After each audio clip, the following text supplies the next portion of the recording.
Hey there everyone, this is Samuel Johnson and welcome back to the Spider-Verse Retrospectives. And today we're going to be concluding our discussion on the second Edge of Spider-Verse miniseries as we take a look at Edge of Spider-Verse Volume 2, Number 5. So, what gaggle of Spideys will we be meeting today? Well, the first of them is, believe it or not, Sergei Kravenov, who in the main universe was Kraven the Hunter. Although in this reality, his story went a little different. Basically, the story actually opens with him in Zimbabwe as he's hunting a rare lion, one that he's been tracking for quite some time and he thinks he has cornered, and he's essentially preparing himself to, hunt the creature down and, well, skin it and wear its pelt as his vest. As such, after he takes a tonic to heighten his senses and boost him up, he then tells his guides that he's going off by himself, and then he doesn't come back, he might be dead, and so he tries going out to find the lion. And, well, he does find the creature, only it's dead by the time he catches up to it. And so Kraven begins wondering, what the hell happened here? What killed this thing? And sure enough, he does find the lion's killer. A giant spider, which, while Kraven had heard rumors about this thing, he kind of just brushed it off as just that. Rumors, myths, superstition. He didn't actually believe that a giant spider thing actually existed. Well, here it is now, and with the lion dead, it now sets its sights securely on Kraven as it jumps him and tries to bite him, causing its venom to go through his veins. And while Kraven admits that a lesser man might actually fold over and be killed by this thing, well, he's Sergei Kravenov, and he's not backing down for anything, and so he ends up fighting back. We don't end up seeing the ensuing battle, but we do get to see what the aftermath of it was, as the comic jumps ahead to 3 months later in New York, as we see J. Jonah Jameson at New York's port, as he has a press conference talking about how New York has been plagued by a bunch of supervillains, and how New York needs someone to take them down, show them who's boss, and all that crap. And, well, with considerable expense, J. Jonah Jameson has called someone to take care of it, and so we see who's on a boat, who he brought in, and from a boat, we end up seeing Kraven in the present day. As it turns out that duking it out with that spider and having its venom course through his veins, well, it changed him, as he is now Kraven, the Hunter Spider, which, let me see if I can find his image, let me see if I can find him in the comic, because I actually kind of like his outfit here. Yes. This is the Hunter Spider outfit, which again, give credit. Like with Felicia Hardy as the Night Spider. I love how they're mixing the traditional Kraven the Hunter motif with the Spider-Man motif, as he has the makeup around his eyes that kind of resemble the Spider-Man eye holes. He, instead of wearing a lion vest, he's wearing the spider pelt, like he's wearing the spider's head as his vest. And while the clothes more or less look kind of the same to how he was before, to their main universe Kraven, ultimately the outfit, the red and black, kind of helps showcase the spider theme, complete with his vest now having like a spider cape to it. I dig it. But either way, yeah, Hunter Spider has been brought in. While he's kind of against all these theatrics from Jonah because, well, he thinks it's embarrassing, well, he's more than willing to take the job because, well, when you suddenly have spider powers, the hunt suddenly feels a lot more boring. Think of it like with Night Spider and how when she became, well, Night Spider, she got bored because the thrill of stealing things was gone. So it's a similar case with Kraven here. However, when he heard that Jonah wanted him to hunt super criminals, he thought, well, maybe this will do. Maybe this will finally scratch my itch. And so he took the job, and sure enough, he does start duking it out with a lot of New York super criminals, which of course are this reality's versions of traditional Spidey villains, like the Rhino, Vulture, Black Cat, etc. And he takes them all down with ease. However, rather than handing them over to the police, he takes them away to do whatever he wants to them. And while the police don't exactly think this is a good idea, he just kind of tells them, go ahead, try and take them if you want. And basically, City Hall just wants to wipe their hands of these crazies, so they just let Kraven do whatever he wants to them. And whatever he wants to them is stuff them and hang him in a trophy room in a private penthouse. Yeah, if you think suddenly being this world's Spider-Man makes Kraven more sane, then you are very much wrong. No, he thinks this is all for the best. And while he's aware enough that normal people would find his little trophy room horrifying, he begins also wondering what would happen if people saw this. Would they be horrified, or would they beg me to continue doing what I do? It's Yeah, it's just very much exceedingly effed up. However, we don't get to hold on this horrific sight for very long, as while Craven's having a moment of rest, his spider sense goes off and he realizes that that he's in danger. And while at first he wonders what's going on, he soon gets his answer as a swarm of wasps manages to make their way into his penthouse through the air vents, the cracks in the floorboards, and various other nooks and crannies, all with the intent of trying to sting Craven. Thankfully, through a combination of his spider powers and the toxins he normally ingests, he's able to outmaneuver the wasps, and none of them are able to actually sting him. In fact, he actually manages to grab a good chunk of the wasps, and he fucking eats them. And sure enough, he's able to tell that his spider senses and his tonics are able to tell him that these wasps are more than normal wasps, and that whatever is in their venom, if it gets into his system, it will change him. And quite frankly, he's not a big fan of that. And so as such, after he ingests the wasps, it actually gives him a bit of a power boost, as since obviously the wasps are from Shathra, it allows him to, well, pretty much allows him to exit the universe, as he knows that whoever's behind this is probably a big threat and he wants to find her. And as a result, he managed to open a portal right onto the doorstep of Madam Web, Aranya, and Spider UK, who at first are horrified to see Craven, as well, even if he's another Spidey, he's still Craven the Hunter, so they don't really want to deal with him. But he comes kind of bearing a message of peace, as he knows that whoever is behind those wasps must be exceedingly powerful, and she most likely is a threat to all Spideys across the multiverse. And so if Madam Web, Aranya, and Spider UK want to mount an offense, well, they'll need some good warriors now, won't they? And so he just happily volunteers, and thus that's where that story ends. So there you go. As for our second story, this one tells us the story of the Web Weaver, who we actually did briefly bring up in Edge of Spider-Verse Volume 2, Number 1, as he was the one that designed Aranya's new costume. Well, it's time we actually learn his story, and of course, as you can probably tell, he's meant to be an alternate Spider-Man. However, his dual identity is actually of a man named Cooper Cohen, a fashion designer in New York who's pretty much just made a big name for himself and works for this reality's version of Janet Van Dyne, who one day wound up giving up the whole superhero thing and instead decided to go into the fashion industry. However, how he became the Web Weaver is actually rather unique story. Basically, once upon a time, Cooper Cohen was once classmates with Peter Parker, and the thing with Cooper, he's gay, and he had a crush on Peter something fierce. Now, of course, Peter never knew about this because, one, it's Peter Parker, and two, he's straight. So even if he was aware that Cooper had a crush, he would probably never reciprocate. However, Cooper's crush was so great that one day while his and Peter's class was going on a field trip to a science exhibition,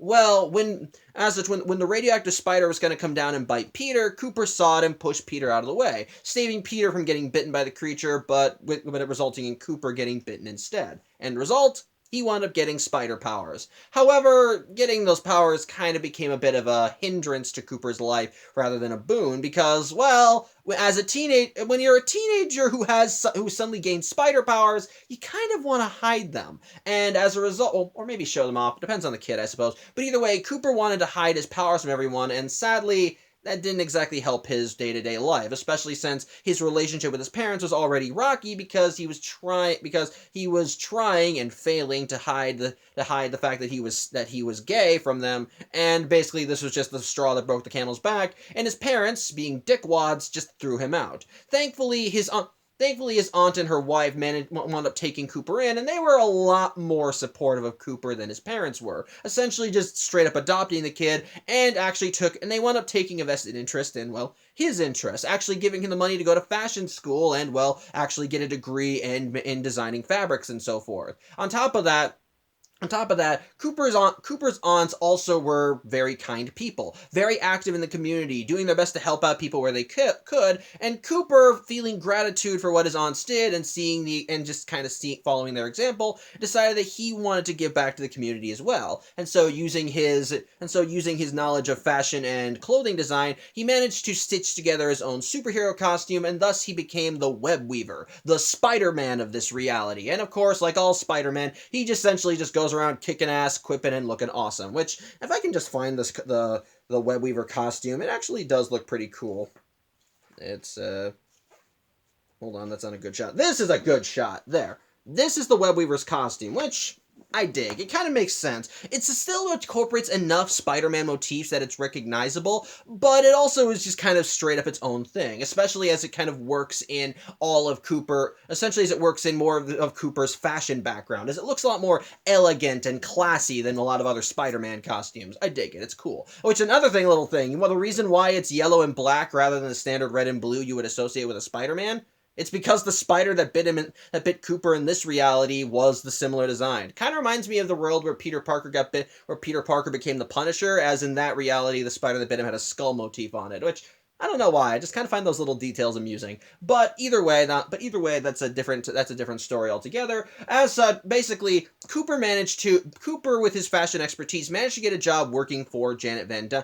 You managed to get a job for, well, Janet Van Dyne, which I already mentioned, and as a result, he's kind of been responsible for basically helping design all the dresses, keeping them all looking nice, and keeping the models on tip-top shape. Though sadly, as a consequence of his spider activities, he also, like most other Spideys in the multiverse, having a social life is very much easier said than done. And so as a result, Cooper tends to not go to a lot of dates, and the ones he does go to, well, he's got to kind of shut off a whole section of his life from them. So, whatever. But he does kind of use his status as a fashion designer to his benefit, because while he and Peter are never going to be an item, he and Peter were still kind of friends, and they're even roommates now, with Cooper actually hooking Peter up as a photographer for fashion gigs, with MJ, Peter's girlfriend, being a model in the shows, which again, I kind of like. I like that. It's nice. But ultimately, as everyone's kind of preparing for the next fashion show, well, things are getting a little weird. While everyone's getting all ready, and some people chew Cooper out because he was late for a design,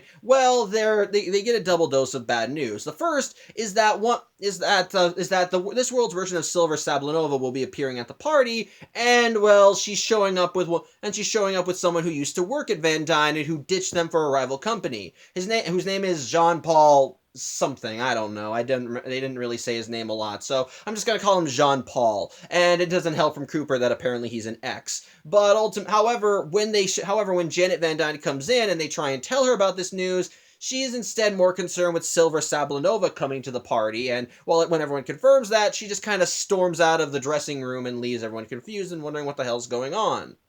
At which point we end up cutting to the other room, and as we see the real Janet Van Dyne tied up and gagged in the corner, while the other one who walked in, tells her to be quiet, as we see that this other Janet's hand is a lot more bony with sharp claw-like fingers. So, yeah, something's a little iffy. In the meantime, the comic cuts ahead to that evening as we see Cooper in his webweaver jammies as he's swinging through New York because, well, with all the stress going on in his day-to-day life, he needs an outlet. He needs to punch something right now. And sure enough, there seems to be an outlet right down there on the street as he sees a bunch of burglars robbing an ATM. As such, he swings down and gets ready to kick their asses, only to find he was beaten to the punch, specifically by this world's version of Silk, who is actually a guy in this reality. And of course, like with the main universe, he has a thing for Cooper. I have no idea if it's meant to be like that whole spider attraction thing that they did when Silk was first introduced, because that was kind of phased out of the comics as everyone kind of collectively agreed that it was kind of a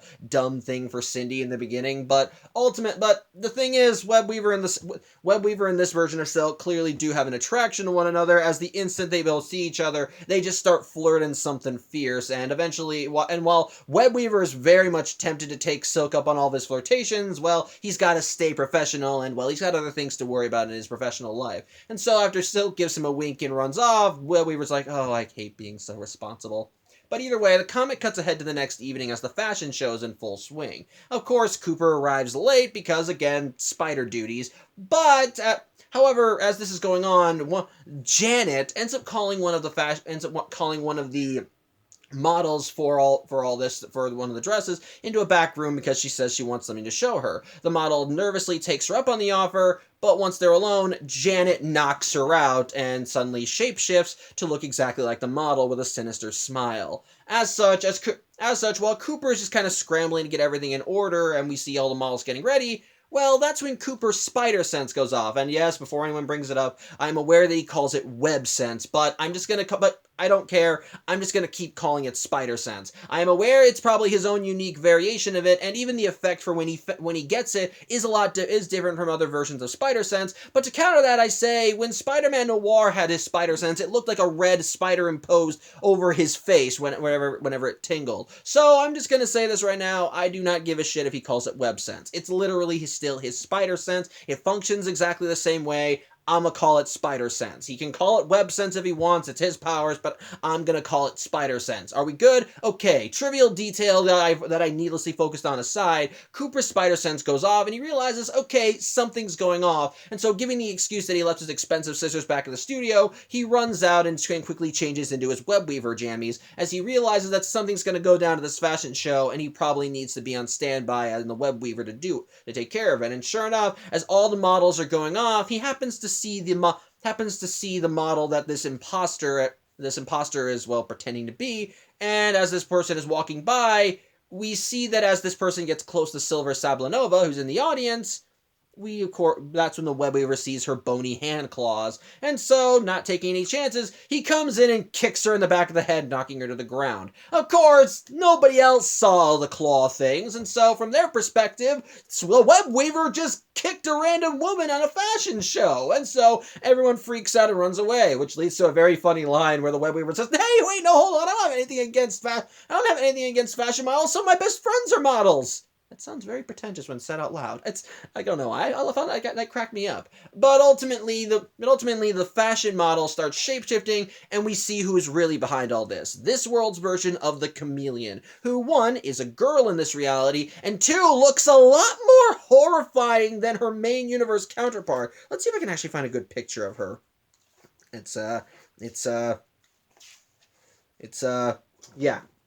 This is this world's version of the Chameleon. And basically, the whole reason the Chameleon has been masquerading as both Janet Van Dyne and this fashion model is because she was hired to kill Silver Sablanova, and with the web weaver coming in and ruining her contract, she decides, fuck it, I'm just gonna kill the guy that's shooting webs out of his hands. And so we get an honestly pretty cool fight scene as the web weaver and the Chameleon duke it out right there right there on the runway, which, give credit where it's due, I like how we see the web weaver utilizing his powers here. Like, of course he still has a standard array of spider powers, and like any good Spidey, he can equip with the best of them, but we also see something that I find very interesting. Most other Spideys in the multiverse typically, shoot webs out of their wrists, like they normally do. However, in the case of Web Weaver, his powers are kind of similar to Silk's in the main universe. Like, I mentioned before how Silk can produce her own webbing from her hands. Well, it's a similar case with Web Weaver, but instead of actually just, shooting them out of his hands like a web line, which he could probably do if he wanted,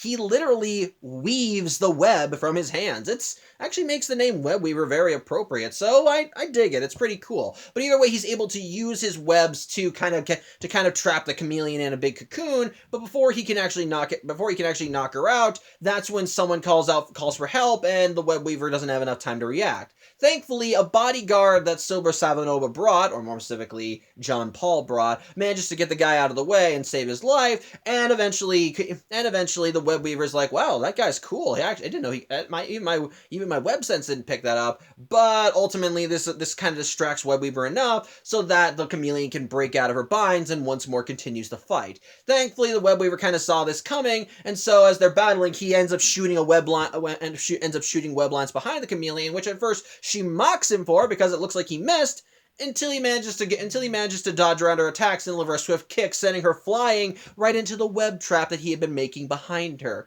And sure enough, the Chameleon gets trapped and webbed up and, well, is defeated. As such, the Web Weaver goes to this random stranger and thanks him for doing his job, but before they can actually get to talking, the guy says that something is up behind Web Weaver, and when he turns around, he sees a portal, and from it comes Madam Web and Spider UK, who are here to recruit the Web Weaver for their army, while also asking him to get Aranya's new outfit up. Of course, the Web Weaver has no idea what the hell is going on, as apparently he has never had any experience with the multiverse before, but the random stranger that he met says that he knows someone that can take care of all this, and the Web Weaver should go, and of course, to showcase it, the guy starts flirting with Web Weaver before kissing him through his mask. This guy is Silk. As such, the web weaver kind of getting that blessing does kind of say sure, does say okay, I'll go with you, and thus the comic ends as he goes to the portal and well goes to the portal to go join with the end of Into the Spider-Verse. So there you go.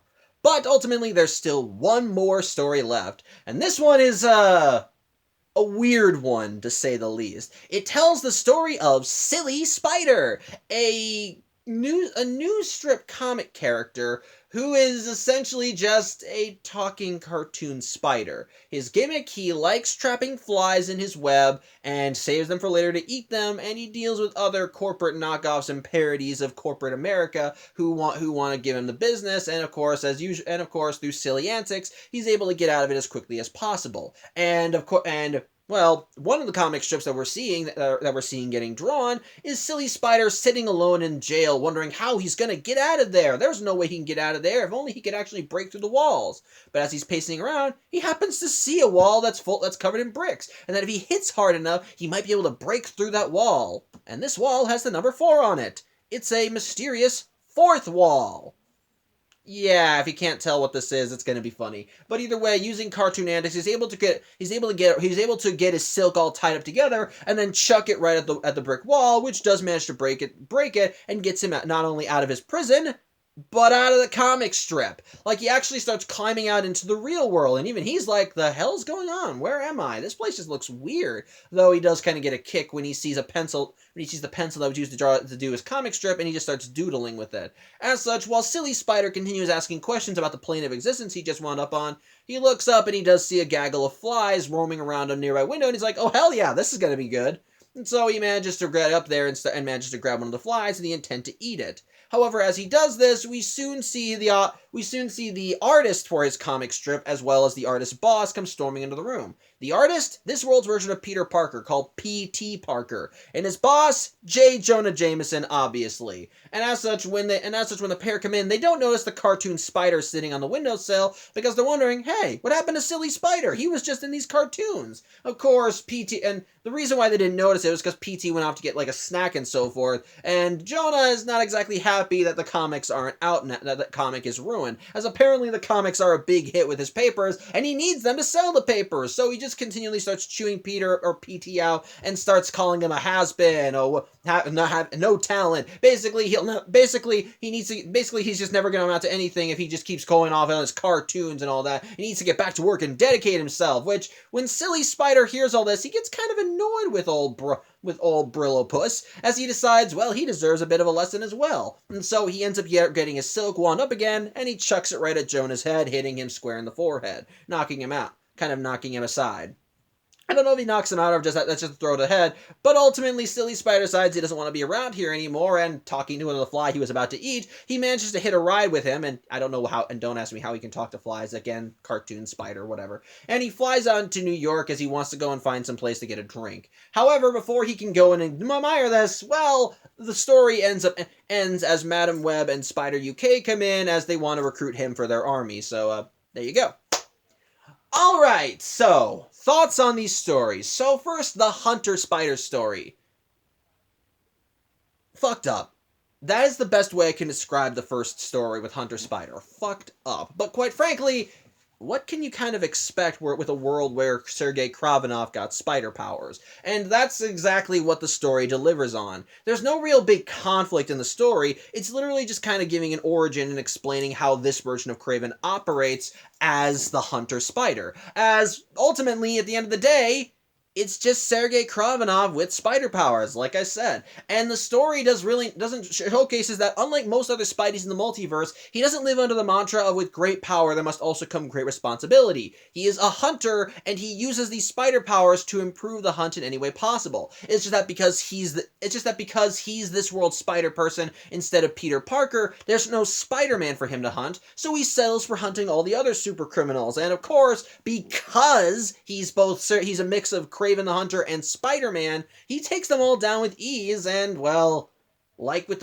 what he would have done to Spidey in the main universe, he stuffs all of his villains, which, Yeah, it's a nice little indicator to showcase that, yeah, he may be the one fighting the bad guys this time around, but that doesn't mean he's suddenly a good person himself. As like I said, he just stuffs them all and puts them in a trophy room, which even he admits, would they think, if anyone saw this, would they be horrified, or would they beg me to continue doing what I do? It's a very fucked up stance, and it very much showcases that, yeah, like I said, he may be this world's Spidey, but he ain't a good person, and he's just as psychotic as his main universe counterpart. So, there you go. At the very least, though, it does showcase his talent as a hunter, and I will give credit where it's due. I like that when he encounters Shathra, he manages to kind of beat back her horde of wasps because, well, he's Kraven the Hunter with spider powers. Ultimately, those two things thrown together make him a very formidable foe, and ultimately makes him kind of impervious to Shathra's wasps by virtue of him just being able to outmaneuver them and even just kind of take their power for himself as he chomps them down, and that gives him enough energy to just jump universes. So I'll give credit where it's due. It shows how raw and vicious he is, and that in faced with any challenge, he's ready to go in guns blazing. And I kind of like that he actually volunteers to join the Spider Army because of what he can sense from Shathra, which makes sense because, well, yeah, he may be nuts, but he's also intelligent, and he is still Sergei Kravinov. He don't get to become one of the world's greatest hunters by being stupid. He's being pragmatic here, and ultimately, yeah, his moral philosophy may very much differ from most of the other Spideys in the multiverse, but Shathra threatens them all, and he knows that if he tries fighting her alone, he's gonna get his ass handed to him. So it's best to work alongside these people and ultimately work together to try and find a suitable strategy for beating Shathra, which I dig. I like that. It's actually pragmatic and smart, and I think it works. So a creative idea. So ultimately, Hunter Spider, creative idea, but ultimately it's what you see is what you get. It's Sergei Kravinov with spider powers, and ultimately,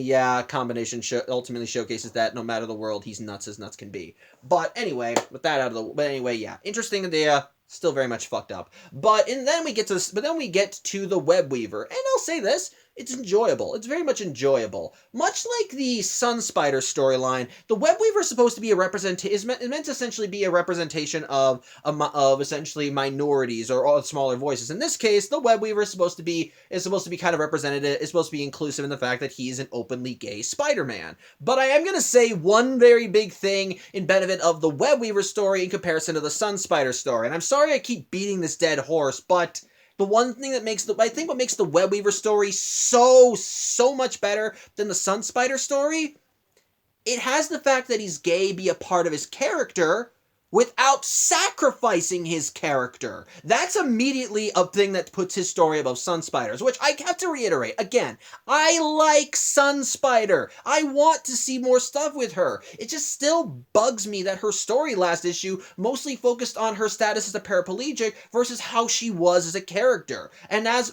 such, when we look at the Web Weaver story, of course the fact that he's gay is a major part of his character, but we also learn his fucking character. We learn why he does the things he does as the Web Weaver. We see him get annoyed in everyday life. We see him struggling to maintain a regular life because he has to kind of juggle his fashion designer job with being the Web Weaver. I like the challenges that he faces. I like the fact that he has to deal with corny exes. He has got to deal with office drama. And quite frankly, I like that when he was the Web Weaver and dealing with all this shit, he decided to take his stress out by trying to beat up a group of criminals and then got beaten to the punch by his current love interest. I like that. It's enjoyable, and quite frankly, I love how unique and different the Web Weaver is in comparison. I love how his style operates, because it's very much, well, elegant, which I think is pretty interesting. It shows how different he is from other Spideys in the multiverse because of that. Like I said, we see that as early as his costume. As well, his costume still has enough elements of the original of Spider-Man so that he's recognizable. It looks clearly more like something made for fashion versus, versus other Spider-Man costumes, which are meant for functionality. Which it's obviously functional too, but I like that it does look a lot more elegant than most other Spider-Man costumes. And again, I like how the name Web Weaver is actually appropriate for him, as the way he uses his webbing is that he literally weaves it. It's very unique and shows that the name Web Weaver is very appropriate for this particular variation of the web slinger. So I dig it. It's great. I dig that. It's nice. So an ultimate So I dig that. It's nice. It builds everything up perfectly, and I like how they establish Cooper's character. He's very much. I like how they build up Cooper's character. He's very much a slot. He's very much a charmer and likes to do his own gig, but he also gets stressed but he also gets stressed very easily because of all the crap he's got put on his plate. And while he's very much talented in what he does, well, like Peter Parker in the main universe, he's also kind of a dork who very much has to try and juggle all the too many responsibilities while still trying to do the right thing. It's actually kind of enjoyable, and I like the backstory they gave him in that regard. I like that we got to see the point of divergence between this world and the main Marvel universe. That in this reality, because Cooper was in Peter's class, he saw this radioactive spider that would have given Peter spider powers, but of course, fearing for his crush, he pushed him out of the way and he got bit instead. And from there, I like the way the story goes on as he finds inspiration in his aunts as they take him in after his parents, being jackasses, kicked him out, and it's through their example that he developed his sense of responsibility, his sense of right and wrong, wanting to do good, because he saw how much his aunts put into wanting to, well, help him on his struggles, encouraged him to follow his fashion designing career, and ultimately by seeing all the good they've been doing for other people and for him, Cooper decided, I want to return that goodness in full, and so he became the web weaver to actually help other people. I like that. It's enjoyable, and it showcases, and it kind of still has that bit of tragedy as Cooper got thrown out by his parents but found a new family with his aunts. I dig that. It's good stuff. I dig that. It's good stuff. And again, going off of how I love multiversal variants, I love the design for the chameleon in this world. Like, holy shit, I loved her design. Just how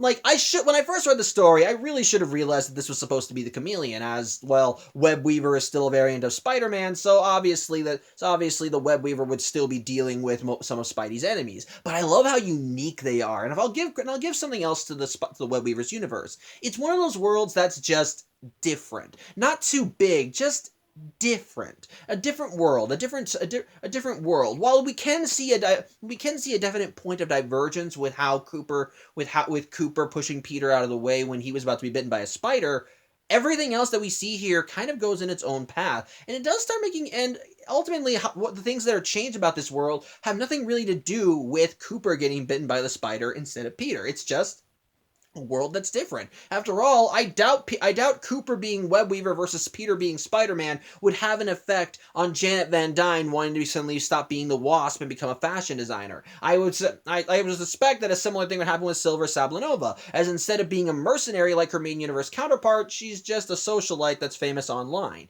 So, and on top of that, again, I doubt that Peter being Spider-Man would suddenly make that Peter not being Spider-Man would result in the chameleon looking like a monster and suddenly being a girl. Again, I like that. I like that the universe is just different. I like those. Again, I mentioned this before with other worlds, but I like it when worlds just kind of follow their own rules. That while there are markers that show where things diverge from the world we know, there are other things that are different in this world beyond just that. And I love seeing how all that comes together and how it shapes the world. And I like seeing that with the Web Weaver story here. But as for the story itself, it's alright, it's enjoyable. It's just ultimately a superhero story. As, well, as the thing is, aside from having Cooper as the main character and dealing with all the trappings that we see him with, it's a Spider-Man story, and an enjoyable one at that, as again, it has Cooper dealing with the work-related stress while trying to juggle his dual life. We see him having relationship issues as he has to deal with the fact that his ex is coming to a fashion show, that he's got this sexual tension with Silk, and then on top of that, even his workers are calling him out for constantly being late, and just as he shows up to a fashion show already late, his spider sense goes off and he realizes, okay, I gotta slip back into my superhero costume, excuse me. So again, I like all that. And of course, when we actually see him duke it out with the chameleon, it is a pretty kick-ass fight, shows how capable he is as a fighter, and it is still pretty fun to read about and see in motion. So again, on the whole, I like how they establish the Web Weaver's reality in the story, but as a story itself, it's just enjoyable. It's just a pretty good story. Nothing amazing, nothing too great, but it does establish Cooper Cohen's story well enough. It actually gives him a very definable character and showcases what he's like in day-to-day life. Showcases how well he is as a capable superhero, and at the end of the day, I think his story is just pretty good, enjoyable, and I would love to see more stuff about his world and see how it operates. So again, good stuff, I dig it. As for the silly spider story, it's It's silly. It's just silly. It's not. It's one of those stories that I don't really know if you're supposed to take seriously or not, as the titular Spidey that we're focusing on is just literally a cartoon spider that broke out of a comic strip. I love. It's just silly, as the titular as the name of the main character implies. It's just silly, and the whole story is literally just silly Spider breaking out of his comic world and finding himself in the real world, which for whatever reason is in faded colors, like black and white, like no, not black and white, but brown and white and all that stuff. So it's clearly meant to be like an old timey type story. But again, it's just meant to be kind of a silly little adventure as we see silly Spider flying around, just kind of enjoying everything, getting a laugh at J. Jonah Jameson's expense when he starts chewing P.T. Parker out. And at the end of the day, it's just kind of silly, stupid, but enjoyable. In that regard. So there you go. So yeah. First story, interesting look, but very much fucked up very much fucked up. But in that regard, it's actually enjoyable. The Web Weaver story, great way of introducing a story. With his universe, with honestly a pretty good Spider-Man story. And the silly Spider story, pretty silly and dumb, but also enjoyable but also pretty enjoyable. So there you go. Overall, all three stories are enjoyable in some regard. And while I will say this about the second Edge of Spider-Verse miniseries, while some stories are hit or miss and some are better than others, at the end of the day, still a good miniseries. Like with each of the Edge of Spider-Verse miniseries, this one or all the other Edge of miniseries, this one tells some very interesting stories about a lot of different variations on the webhead. Some of them are obviously familiar and well known. Some are meant to be different and tell their own tales. But again, like with all the other Edge of series from both Spider-Verse, Venomverse, or Spider-Geddon, it's just enjoyable to see all these different variations on Spider-Man and seeing how the story changes when filtered through all these different universes. It once again showcases why Spider-Verse, in my opinion, is still very much a strong concept, even though I agree that maybe it could rein it in a little. Because it's very interesting to see how you can twist the tale while still keeping enough familiar elements together. And I like how we see that in these stories. I like how they actually, on top of that, I like how they lead into I like how it leads into End of the Spider-Verse. As we see the Spideys being brought together. I like seeing Shathra's origin and why she's the bad guy she is, even if her story was tad rushed. At the end of the day, like with all the other Edge of series, this one is still very much enjoyable, as while it is structured more like the Spider-Verse two-parter miniseries or Venomverse War Stories or the Vault of Spiders miniseries. It still does what a proper Edge of series should do, as well as what those comics did, and just tells us the stories of all these different Spideys in their respective worlds, and how they each operate, and how each of them kind of interprets the tale, while making it their own, essentially keeping familiar elements, while still making it their own thing. Again, it's good stuff. It's very much enjoyable, and ultimately, as an anthology book, the second Edge of Spider-Verse miniseries is still pretty good, and I still recommend it. Even some of the weaker stories in this miniseries have something worth offering, and quite frankly, if you want to find something good about them, by all means, or basically, if you want to find a good Spider-Man comic or a good anthology comic, I recommend this, especially if you're a Spider-Man or a Spider-Verse fan. So at the end of the day, definitely still an enjoyable miniseries. So yeah, I think that's really all I have to say. I thank you for watching. I'm Samuel Johnson, and I hope to see you on Saturday as after we leave Edge of Spider-Verse behind, we see the story that they're actually building up to, as we see the first core miniseries that the finale era surrounds, or more specifically, one of the core storylines, as we go into the pages of Spider-Man and watch the end of the Spider-Verse. So until then, I hope you have a good Thursday and take care.